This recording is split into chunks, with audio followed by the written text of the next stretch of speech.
கோவையில் நடைபெற்ற ஒரு மிக கொடூரமான சிறுமியுடைய கொலை குறித்து அதனுடைய தாங்கள் பதிவிடுவதனுடைய விளைவுகளை அறியாதவர்கள்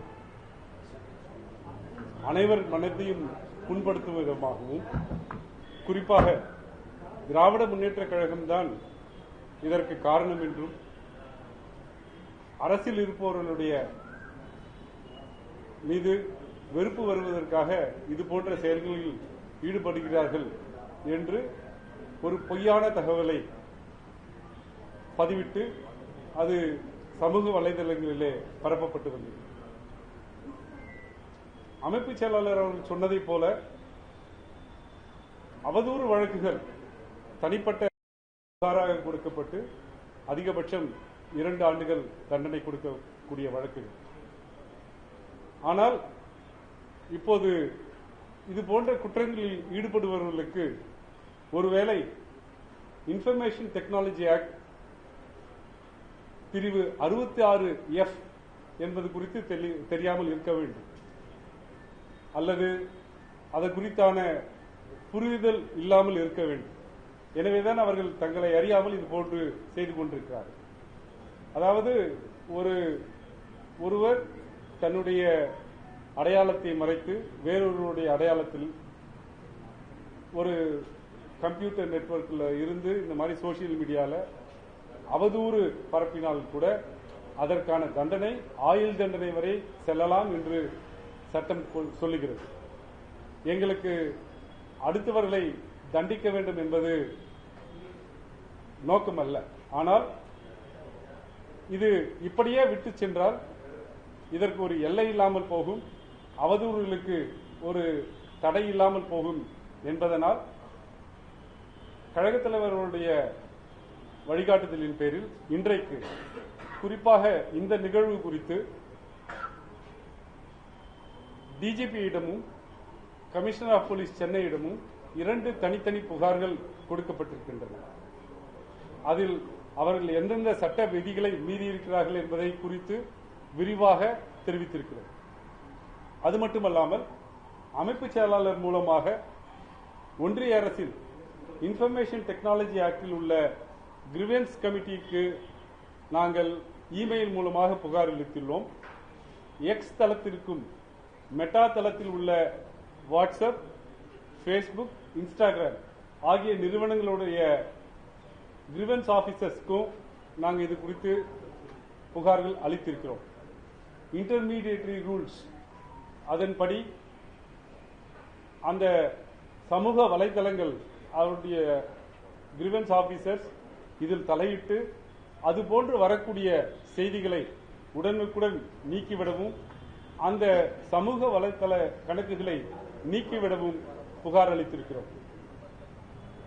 எங்களுடைய ஒரே வேண்டுகோள் என்னவென்றால், நாங்கள் சமூக வலைதளத்திலே குழந்தைகளை வைத்து அரசியல் பேசுவது, அதை பெற்றோர்களே படம் பிடித்து சமூக வலைதளத்தில் பரப்புவது ஜுவனைல் ஜஸ்டிஸ் ஆக்டுக்கு எதிரானதாகும்.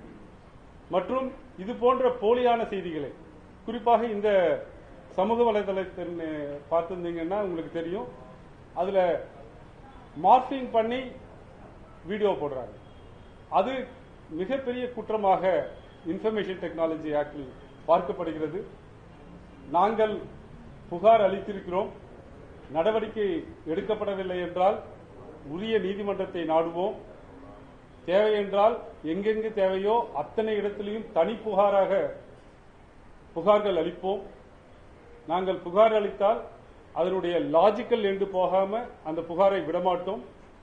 எனவே இனிமேல் தவறாக பொய்யான செய்திகளை பரப்புபவர்களுக்கு இது முதலாவதாக நாங்கள் கொடுக்கக்கூடிய வேண்டுகோளாக ஏற்றுக்கொள்ள வேண்டும். தயவு செய்து அரசியல் ரீதியாக எந்த கருத்தையும் பதிவிடுங்கள். நாங்கள் அதற்கு பதிலளிக்க தயாராக இருக்கிறோம், கடமைப்பட்டிருக்கிறோம். பொய்யான செய்திகளை, அவதூறான செய்திகளை, எந்த அடிப்படை ஆதாரமும் இல்லாத செய்திகளை இதுபோன்று பரப்பிட வேண்டாம், மக்களை திசை திருப்பிட வேண்டாம் என்று கேட்டுக்கொள்கிறோம்.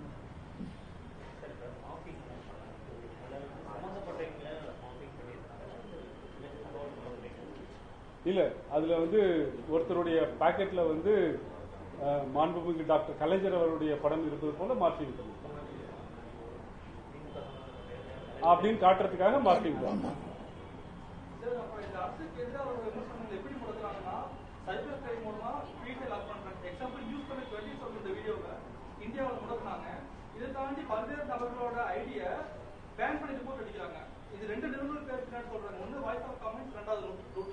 இதை எப்படி தடுக்கிறது? அதாவது நாங்க தவறு இழைப்பவர்களுக்கு எதிராக புகார் கொடுப்போம் என்று சொன்ன அதே வேளையில் உண்மையை சொல்லக்கூடிய அல்லது இந்த அரசுக்கு எதிரான உண்மைகளை வெளிக்கொணரக்கூடிய யாருக்கும் சட்ட ரீதியாக அனைத்து உதவிகளையும் செய்ய வேண்டும் என்று கழக தலைவர் அவர்கள் சொல்லியிருக்கிறார்கள்.